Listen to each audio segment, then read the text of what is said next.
I thought I was being forthright, but I was just being reckless. Now I'm sitting here in the aftermath, wondering if I just pushed away the best man I'll ever find. My name is Gabriella. I'm 33, and what started as a seemingly harmless comment has unraveled my entire relationship. I never imagined a single argument could spiral into this void of regret. But here we are. It began when I landed a position at a prestigious digital marketing agency 3 months ago. After years of unstable employment and career frustration, I finally secured a role that not only validated my skills, but came with a salary that eclipsed my husband Marcus's income. And not by a small margin, I'm talking significantly more. The kind of more that meant I could walk into boutiques without checking price tags. The type of more where I could order the expensive wine without wincing. The sort of more that made me feel, for the first time in my adult life, financially powerful. Marcus is 36, steady and reliable to a fault. He's been working at the same architectural firm for 9 years, slowly climbing the ranks through consistency rather than flashy moves. While I bounced between jobs, struggled through freelance dry spells, and battled imposter syndrome, he was the foundation that kept our household afloat. He paid the mortgage, covered the utilities, handled the car payments, and never once made me feel lesser for contributing less. But something shifted in me when those first few paychecks hit my account. I'd worked hard for this, late nights studying UX design, countless portfolio revisions, networking events where I felt completely out of place. I'd earned this success, and I wanted to enjoy it. Maybe I wanted to flaunt it a little too. The first fracture appeared over a leather tote bag. Not some extravagant designer piece, but a beautiful handcrafted bag that cost $450. When I brought it home, instead of the admiration I expected, Marcus glanced up from his blueprint sketches with a slight furrow in his brow. "How much did that set you back?" he asked, his tone carefully neutral. That question, something about the phrasing, about the implicit judgment I perceived, made my spine stiffen. It felt patronizing, as though I needed his approval for my purchases, as though I were still the financially insecure woman who had to consult him before buying anything beyond groceries. "Don't worry about it," I replied, my voice cooler than intended. "I paid for it with my money." His expression shifted subtly, not anger, but something more complex. His mouth tightened at the corners. His eyes narrowed slightly, the way they always did when he was processing something painful, but trying not to show it. "Your money?" he repeated slowly. "I thought we agreed finances were joint. You do realize I'm still covering all our fixed expenses, right?"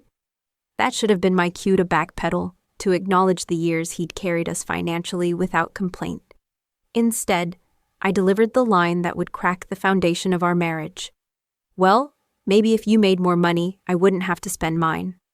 The words hung in the air between us, sharp and irretrievable. I even accompanied them with a small dismissive laugh, as if I'd made a clever observation rather than stab the man who'd supported me through years of career uncertainty. I said this to a man who wakes up at 5 a.m. to prepare for early client meetings. A man who spent weekends helping me build my portfolio website instead of pursuing his own hobbies. A man who took on extra drafting projects when my freelance work dried up, never once suggesting I wasn't pulling my weight. His reaction wasn't what I expected. There was no shouting, no defensive counterattack. Instead, he simply looked at me for a long moment, as if seeing me clearly for the first time, then nodded slowly. "All right, Gabriella, I see where we stand now." He walked away, disappearing into his home office, closing the door with a quiet click that somehow felt more final than any slam could have. Rather than feeling remorseful, I felt indignant. What, he couldn't handle a little criticism? Was his ego so fragile that he needed to retreat rather than acknowledge I was finally successful too? I scrolled through Instagram on the couch, liking posts from my new colleagues, waiting for him to emerge and continue the discussion. He never did. The next morning, I woke to an empty bed. Marcus had already left for work, earlier than usual. On the refrigerator was a yellow sticky note. taking $500 from savings for the plumbing repair. Just letting you know, since apparently I'm the only one contributing to our joint future. I crumpled the note, irritation flaring, so petty, so small. And yet, the words left a mark, precisely because they contained a truth I wasn't ready to confront. The following week became a series of passive-aggressive exchanges. When I ordered takeout from an upscale sushi place, he asked with exaggerated politeness, "Is that coming from your personal account or our shared resources?" When I reached for the premium coffee beans at the grocery store, he pointedly placed the store brand in the cart instead. "It's just a $4 difference," I protested. "Well, with your impressive new salary, perhaps you should cover the premium options," he replied, his voice pleasant but eyes cold. It became unbearable. I texted my friend Zoe. "Marcus is being completely ridiculous. I think he's jealous of my success." I expected solidarity, a string of supportive emojis and validation. Instead, she replied, "Are you sure you're not being a bit insensitive? He supported you for years, V. Maybe acknowledge that." I started typing a defensive paragraph, fingers flying across the screen, but stopped mid-sentence. Deep in the recesses of my mind, a small voice whispered that she might be right. I deleted the draft, but couldn't bring myself to admit she had a point. Then came the conversation that changed everything. We were driving home from his parents' house, the car filled with that particular silence that isn't peaceful but loaded with unspoken grievances. Marcus kept his eyes on the road, hands at 10 and 2, the perfect picture of composure except for the muscle twitching in his jaw. "Do you think I'm holding you back, Vanessa?" he asked suddenly. The question caught me off guard. I should have recognized its importance, the vulnerability it took for him to ask it. Instead, I shrugged, gazing out the window at the passing streetlights. "I mean, I didn't say that exactly," I replied, my tone dismissive. "But I guess you kind of are." The words escaped without calculation, casual cruelty delivered without even looking at him to gauge the impact. For the remainder of the 20-minute drive, he said nothing, not a word. Just silence so complete I could hear my own heartbeat.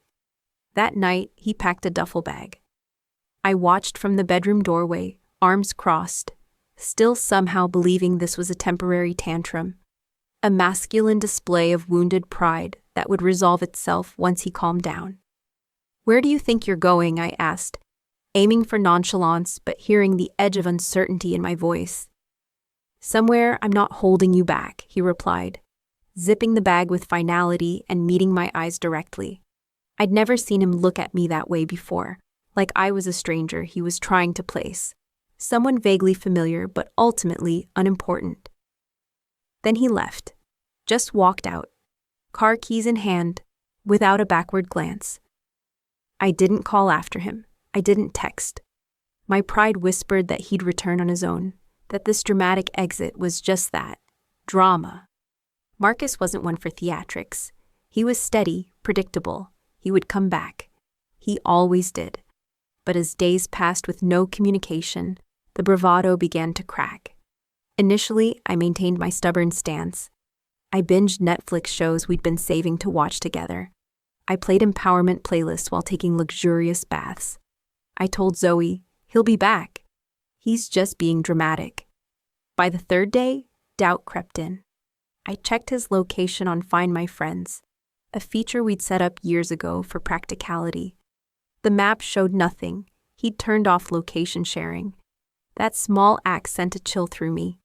In all our years together, through arguments and reconciliations, he'd never disconnected that digital tether. On day 4, I called his brother Alex. "Hey Al, have you heard from Marcus?" I tried to sound casual, as if I were simply checking in. A pause stretched across the line. "He's okay, Vanessa." "What does that mean? Where is he?" "It means he's okay. He'll reach out when he's ready." The call ended with me more unsettled than before. Alex's tone wasn't hostile, but it had a protective quality that made me feel like an outsider, someone potentially harmful to his brother. By day 5, my appetite had vanished. Food tasted like nothing, and my stomach remained in a constant state of tension. I found myself walking through our apartment, touching Marcus's things. His favorite coffee mug, the worn paperback on his nightstand, the sweater he'd draped over his office chair, as if these objects might conjure him back. I drafted text messages I never sent. "This is ridiculous. Come home so we can talk. Are you seriously going to throw away 8 years over one comment? I miss you." I deleted them all, my pride still battling my growing fear. Then, on the morning of day 6, everything collapsed. I woke to a notification from our joint bank account. Still groggy from another night of fitful sleep, I opened the email, expecting some routine update. What I saw jolted me fully awake. Account transfer complete. $17,500 transferred to new account ending in *426. My hands trembled as I logged into the banking app. There it was, in stark digital certainty. Our savings account, which once held nearly $20,000, now contained just $2,187.14. This wasn't a cooling-off period anymore. This was Marcus systematically disentangling his life from mine. I called immediately, heart pounding so hard I could feel it in my throat. The phone rang twice before going to voicemail. I called again, same result.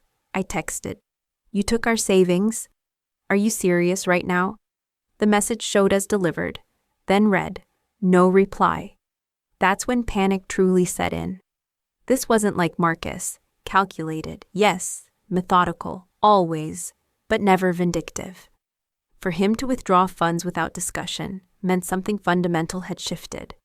The man who had always considered us a unit, who consulted me on every financial decision, was now acting independently, without me. I grabbed my keys and drove straight to his sister Imani's house. I knew if he wasn't staying with Alex, Imani was the next logical place. She'd always been protective of her younger brother, had warned him years ago that I seemed more interested in what Marcus provided than who he was. I dismissed her assessment as jealousy. When I pulled into her driveway and saw Marcus's silver Audi parked there, a strange mixture of relief and dread washed over me. I'd found him, but what would I say? What could I say? I rang the doorbell repeatedly, each chime more insistent than the last.